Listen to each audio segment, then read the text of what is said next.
Moje ime je Jovo Jednak, profesor ekonomije, profesor na Beogradskom univerzitetu i s obzirom na to da sam danas izabran za predsjednika Ekonomskog savjeta, da pokrenemo Srbiju iz ovoga jednog mrtvila učmalosti na određeni način, da pokušamo na sve moguće načine da obezbedimo dodatna financijska sredstva, jer u našoj zemlji ta nacionalna štednja očito je nedovoljna, jer nam bruto domaći proizvod iz godine u godinu opada i ove godine će taj bruto domaći proizvod imati negativnu stopu ekonomskog rasta. Po posljednjim statističkim podacima i tržištu rada mi imamo više od 726.000 ljudi nezaposlenih. Posebno ključni problem je tu mladi koji završe visoke škole, fakultete, škole i sa tom diplomom ne mogu da dobiju radno mesto u Srbiji. Jedino im preostaje da izlaz nađu u inostranstvo, a Srbija je ogroman novac uložila u njihovo obrazovanje. Kad govorim o obrazovanju, tu posebnu problematiku koja u našoj zemlji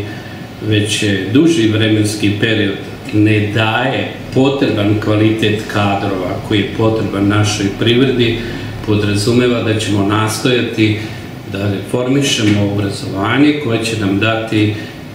kadrove stručne koji će po završetku studijskih programa moći uspešno da rade u firmama, bilo da su proizvodne ili uslužne delatnosti, socijalne politike itd. Ono što je poseban problem u Srbiji, to je u današnjoj konstelaciji tih međunarodnih ekonomskih odnosa, rekao bih političkih odnosa, da smo jedna od retkih zemalja u kojoj opadaju i te takozvane greenfield investicije ili brown investicije, što podrazumeva da nismo na rejtingu kada su u pitanju te međunarodne financijske institucije koje bi uložile sredstva ili prepoznatljive firme u svetu, a to znači ključ u ruke, kako bismo mogli da rešimo ključni problem u ovoj zemlji, a to je nezaposlenost mladih koji sad ima preko 200.000. Sledeći problem koji ćemo pokušati na određeni način da razrešimo, to je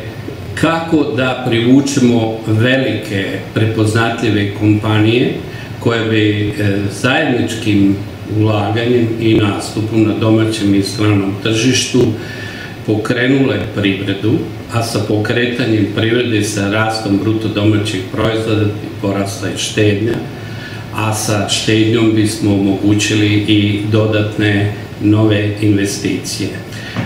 Sem toga, posebnu pažnju ćemo posvetiti i spoljnotrgovinskoj politici, odnosno odnosima razmene sa zemljama Evropske unije, gde ta razmena dostiže više od 60%, a s druge strane također ćemo pokušati dodatne napore da uradimo na pronalaženju novih načina i mehanizama u odnosima razmene sa Rusijom, pogotovo kada je reč o tim strategijskim sirovinama, repromaterijalima i energentima.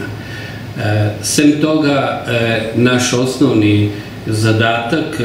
će biti i na rešavanju nekih socijalnih pitanja, posebno velikog broja socijalno ugroženih građana Srbije. Tu pre svega mislim na veliki broj socijalno ugroženih koji su ostali bez radnih mesta s jedne strane i veliki broj penzionera koji imaju minimalna primanja koja su ispod dostojanstva jednog čoveka u današnjim uslovima života, jer je veoma teško poverovati da danas čovek može sa 24-25 hiljada dinara da živi mjesec dana, a s druge strane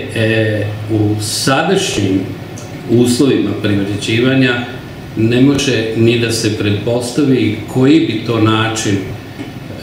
bio da se te minimalne plate i penzije podignu na jedan viši nivo.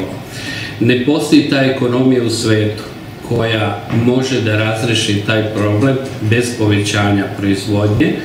a to znači povećanje bruto domaćih proizvoda, povećanja broja zaposlenih, a to znači i povećanja protoka roba i usluga, pogotovo prema zemljama gde imamo određene preferencijale kao što je rusko tržište, a na osnovu tog povećanog izvoza roba i usluga bismo mogli ostvariti dodatni neto-devizni priliv koji bi našoj privredi u ovim uslovima omogućio korak po korak i izlazak iz ove recesije. Također bi skrenuo pažnju na uređenost, iako to nije u domenu ekonomije, ali ima blisku vezu, to je taj naš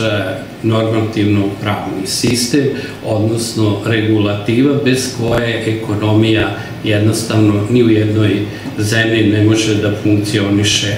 A to znači da u oblasti dobijanja i otvaranja novih firmi, novih kompanija na području Srbije mora da se uradi dodatni napor, na čemu ćemo mi posebno insistirati, da stvorimo određene beneficije ili uslove za otvaranje novih kompanija ili novih pogona ili tih takozvanih brownfield investicija u Srbiji, što bi po mom dubokom ubeđenju zajedno sa greenfield investicijama i dodatnim izvorima sredstava iz međunarodnih finansijskih institucija omogućilo i dodatni kapital i dodatno ulaganje i izlazak iz recesije.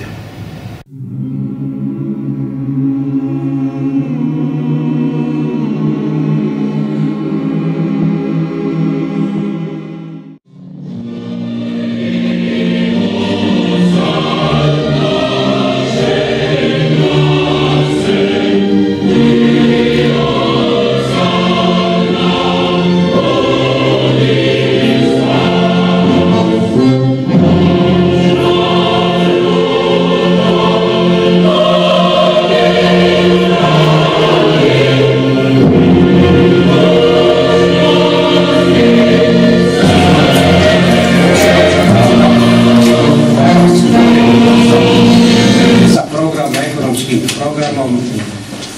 nove stranke koju ćemo ovde promjenom statuta formirati. Ekonomski program, dakle ja to zovem socijalna i ekonomska revolucija.